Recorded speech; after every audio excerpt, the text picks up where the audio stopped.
to do a gathering stitch on your machine, how to do a blind hem stitch if you ever lost your mind and wanted to do one. Because trust me, you'll be mending that one.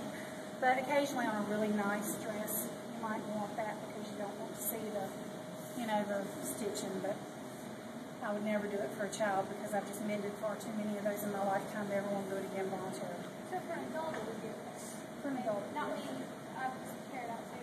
This project would involve a gathering stitch, a zigzag stitch, and a straight stitch.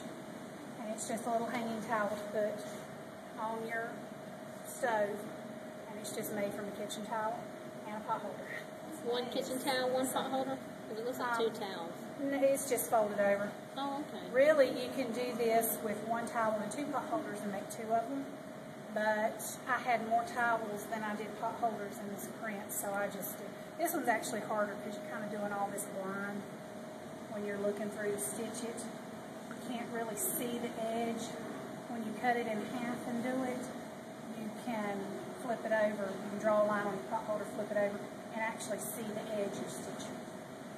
But if you wanted to do this as a project, like I said, it would do the gathering stitch, and it would do the overcast zigzag stitch, and it would do a straight stitch. You get to put a button on. Oh yeah, and you get to put a button on. The proper way, not the way I do it, but the proper way, which is leaving, when you put a button on, not this button actually, because it has a little loop under it. This one, you don't have to do that, but if you get a flat button, you need to leave space underneath it. It can't be sewn on tightly to what you're sewing it onto, or when you button it later, you get like this little pucker around the button because it's too tight. Eventually, over time, and when you as the thread stretches, it would stretch out. But the first several times you wear it, the button's going to look weird. So the trick to that is to take a flat toothpick and put it under your button while you're sewing, and that'll give you just enough leeway that your button will sit right. So if you want to do these, would that be okay project for everybody? Sure. Get one kitchen towel and two pot holders, either in a print that's similar, or you can get solids that match, or whatever you want, it's your kitchen. I'll show y'all how to put these together. They probably have that at the Dollar Tree. Exactly. Spend a lot of money. Yeah, I got this one at Dollar General. I think it was $5, and I ended up getting, 5 towels out of it or something, and then another $2 got me a whole set of pot holders. So, which I'm forever needing because one of my daughters, who shall remain unnamed, and no, it's not her, by the way, keeps setting my pot holders on fire. Oh no! Oh no! So much like me. I knew it was Stacey. Stacey done figured it out. She's Yes, like me, Taylor, domestic she set is- my pot holders on fire. Domestically challenged. But we'll do this.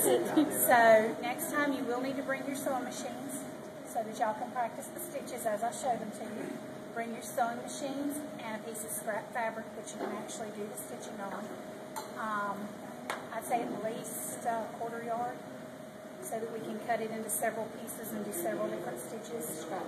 Just any scrap fabric, yeah. Preferably woven. You wouldn't be able to see your stitches as well with something with a nap on it, but something that's woven, just regular cotton fabric, you'll be able to see your stitches on. And, yes I did. Is it a purse or? Yes, well it's just a bag. I'm using it as a purse.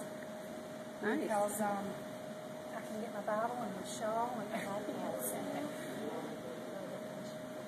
But I changed that a little bit. I didn't like the way the corners were, so I changed it.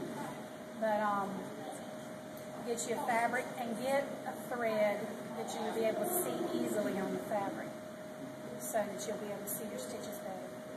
And then bring your towels and pot holders and a button, and I will show you how to construct this that day. Okay? So you'll need to bring a lot more next time. But we'll actually do a project, and we'll actually play around with stitch functions on your sewing machine. Okay. Okay? Thank you. Thank you so much. Yeah. No problem. If you have any questions, because some of this won't sink in until you get there and you lay a pattern That's out how and I you're am. like, how are you going to do this? Just call me and I'll try and talk you through it. So are we going to do our receiving blankets and then bring them next time? Yeah, you can do that. It's your homework.